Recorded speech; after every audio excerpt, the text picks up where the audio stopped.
Yang ketiga, rosaknya amalan itu kerana niat yang lari daripada niat yang sebenarnya.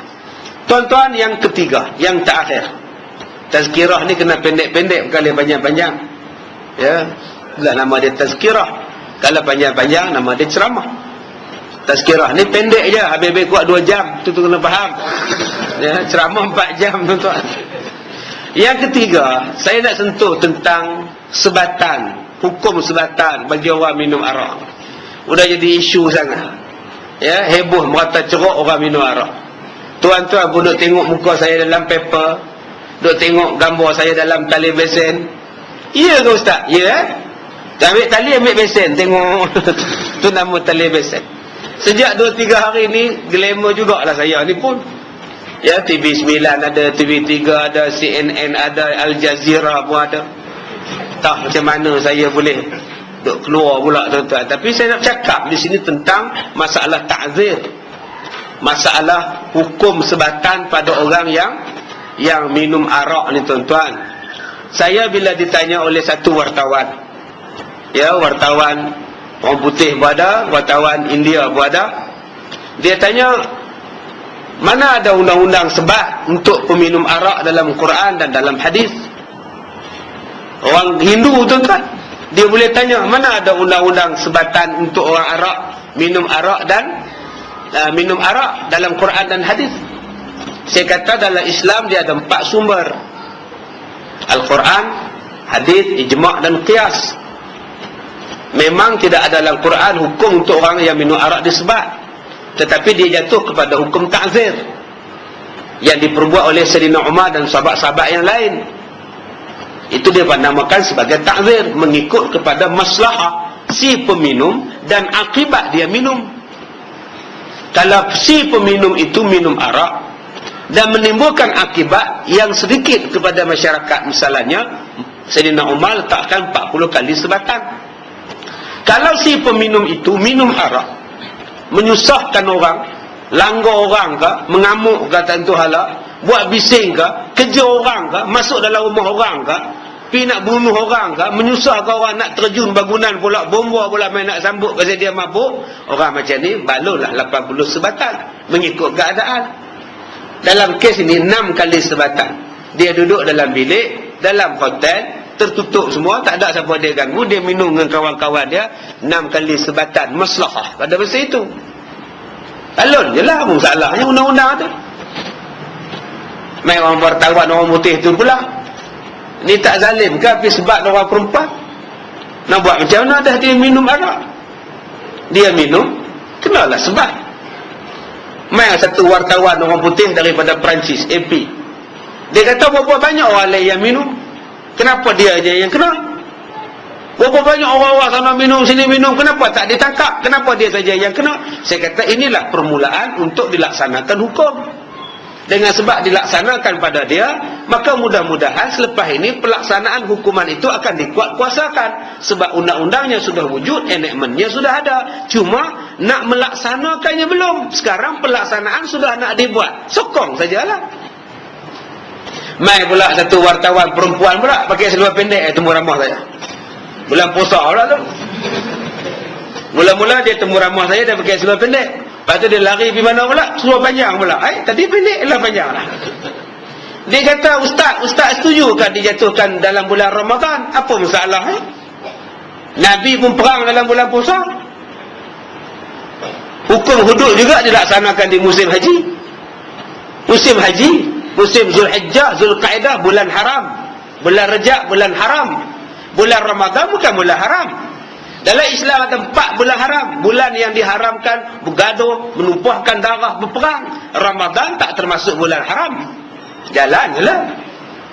Ustaz setuju ke hukuman ini dijatuhkan pada orang perempuan? Dah dia minum dan dia mengaku salah, dan dia pula nak disebat. Apa masalah dia? Jangan tengok undang-undang ni zalim pada perempuan. Kena tengok kesan daripada dia, kesan daripadanya, orang akan takut minum arak. Habis, saya pun dijumpa ada orang, mai jumpa lagi sekali, lagi sidang akhbar pula, saya duduk lagi sekali pula, hari yang sama juga, lagi ramai. Yang ni semua wartawan Melayu ya. Mai temu ramah pula, saya dengan si apa nama Kartika ni, Jadi tuan-tuan, dia tanya pada saya. Dia kata pada saya, Ustaz, macam mana bentuk sebatan? Saya kata jangan tuan-tuan faham sebatan dalam Islam macam sebatan dalam penjara. Sebatan dalam penjara tu telanjang, buka baju, buka seluar apa semua, duduk tengah-tengah dekat tiang.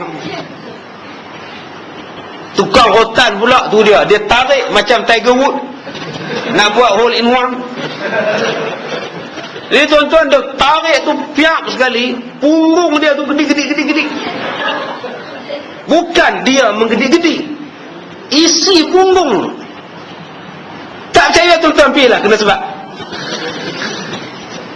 Itu bukan cara Islam. Kalau kita memperjuangkan hak asasi, hukuman itulah yang kena kaji balik. Mana boleh tarik macam itu? Itu macam nak potong rumput, macam nak tebas lalang. Ini bukan lalang, ni orang. Ini kena faham betul-betul tuan-tuan. Saya kata, saya minta pada media, kenyataan saya ni tuan-tuan tolong siarkan. Dan saya rasa telah disiarkan TV 9 pagi tadi, dalam rancangan Kopi O pagi tadi, bahawa dalam Islam itu sukuk cantik. Saya kata bukan macam yang tuan-tuan tengok, bukan macam pengurusi JKKP Semerah Padi, dia rotan aduka dengan darah. Tu tengok cerita tu, Tok Sidang, pengurusi JKKP Kampung Semerah Padi, dia sebab P. Ramli dengan Sa'diah, cerita Semerah Padi 1958. Padi-padi semerah padi, ayum-ayum, tu cerita tu 1958. Tuan-tuan jangan tengok cerita Tok Sidang pukul P. Ramli, itu pukul 4 kali mati tuan-tuan. Remuk betul tulang lah, bukan kata isi hancur, tulang beremuk. Tuan-tuan yang tengok dalam YouTube, tengok dalam penjara yang mereka sebab, yang sampai punggung bergedik-gedik punggung tu, itu bukan cara Islam. Sekali pukul bergedik-gedik punggung dia, kali kedua bergaris, kali ketiga pecah merecik darah. Oh, yang tu tuan-tuan kena 5 kali sebulan tak pakai seluar. Duduk tak boleh, tidur tak boleh. Tidur pun kena menirak. Yang dalam Islam ketiak tak buka. Ni ketiak bukan buka. Tangan pula tak boleh tinggi pada kepala. Dia tak boleh tinggi. Rotan ni tak boleh tinggi pada kepala. Siapa nak try? Mai. Tak sakit apa? Tak sakit akak-akak, oi. Tak percaya akak balik, saya lagi suruh suami sebab. Ambil sebab tu. Abang ambil rotan saya abang. Suruh suami jangan buka ketiak rotan. 1, 2, 3. Tak sakit, mari. Dah tak sakit tu dah lah, yang bising-bising. Jadi tuan-tuan, setengah orang dia tak faham. Dengan tu dia bayangkan, apalah budak ni lah, apalah zalim pada orang perempuan lah, menteri pun larang, yang ni pun larang. Apa lagi nak buat rayuan? Rayuannya dah expire. Nak rayuan apa lagi? Nak buat semakan kehakiman apa lagi? Tak ada semakan, dah habis dah. Dah muktamad, selesai lah. Dan dia pun minta supaya dia disebat. Saya tanya pada dia, kenapa minta disebat? Dia kata dia 2 kali dia minta. Yang pertama dia minta disebat, dia tak nak buat rayuan. Kali yang kedua dia minta sebatan tu kalau boleh dibuat di khalayak ramai. Hai tuan-tuan, kalau kena pada tuan-tuan belum tentu lagi. Saya pakai serban ni pun kalau kena sebab belum tentu lagi. Buat rayuan kot, silat-silat kapal sing jadi lawyer saya. Tapi dia tak tuan-tuan. Dia tak. Kawan ni suruh buat rayuan, Nahi ke binahi. Nahi. Saya nak disebat. Lek tuan-tuan. Ketika dia dibawa naik van, dihantar balik ke rumah dia, saya ada daripada awal sampai habis. Sebab tu tuan-tuan tengok dalam surat khabar pada hari tu, kebanyakan nama saya, gambar saya semua ada. Saya buat sembahyang hajat, saya takbir, Allahu Akbar, jalan 200 meter patah balik. Apa handshake patah balik? Arahan suruh hantar balik. Kejap tak jadi macam mana ni?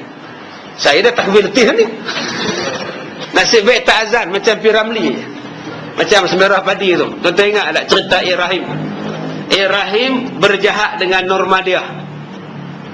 bunuh suami Nurmadiah. Nurmadiah ni isteri Kaciwa. Nama suami pun Kaciwa. Memang kecewa. Balik rumah dia tengok isteri dia duk projek dengan Rahim. Dibunuhnya tuan-tuan. Bila dibunuh, sebelum sempat mati Kaciwa ni, dia mengadu pada Tok Sidang. Tok Sidang hantar Taruna dengan perintahku sebagai ketua kampung, tangkap berdebat berdua itu, kata ketua kampung. Kan? Kemudian P. Ramlee kata, Tok Pengulu, izinkan hamba membantu Taruna. Dipersilakan aduka. Nampak tak tuan-tuan? Dua-dua pergi. Teng, teng, teng. Kedik, kedik, kedik, kedik. Masa tu kita rasa, ui, seriaunya. Rasa suspense sangat. Teng, teng, teng. Ui, lepas tu. Bila kena tangkap Rahim, bila kena tangkap Nurmadiah, kayak azan tu, P. Ramlee. Sedih je P. Ramlee bang. Allahu Akbar, Allahu Akbar. Tuan-tuan kalau bang subuh tu tak bangun lah. Sebab tu P. Ramlee tak boleh bang. Tuan-tuan dia bang maka tak bangkit kita lagi tidur. Tuan-tuan, jadi kita lihat dalam bab ini, dia nak, saya tanya pada dia, kenapa kamu tak nak buat rayuan? Dia bagi kepada saya beberapa alasan. Alasan yang pertama, dia kata saya berdosa. Saya tanya ke dia, berapa kali you minum arak? Berapa kali you minum arak? 2 kali Ustaz. Sekali saya minum di Singapura, sekali saya minum di Cerating. Itu pun saya minum dengan kawan-kawan saya, bukan Melayu, orang Cina, perempuan yang datang minum. Kemudian saya ditangkap dan saya dijatuhkan hukum, dan saya rela.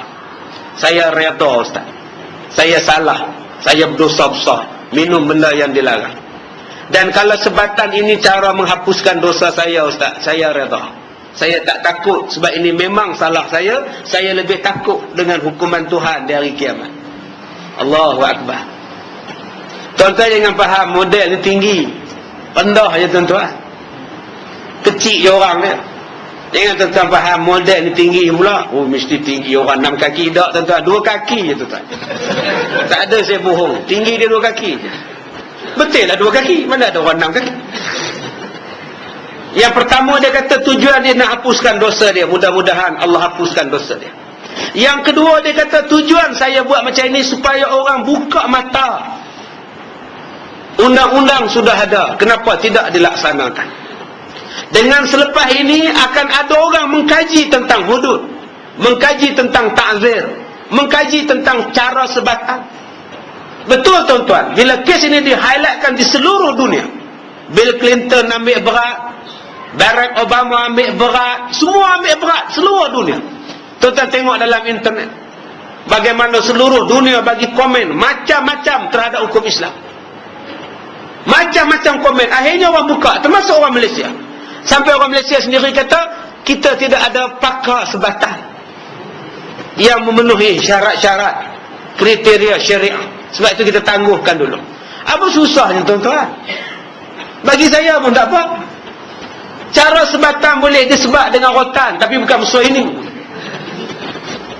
Ada saiz dia. Yang kedua, kalau tak nak disebat dengan rotan, boleh dicambuk dengan tapak kasut. Slipper tuan-tuan tu boleh dah. Pasal dia bukan hudud, dia ta'zir. Ta'zir ni ambil slipper tuan-tuan tu,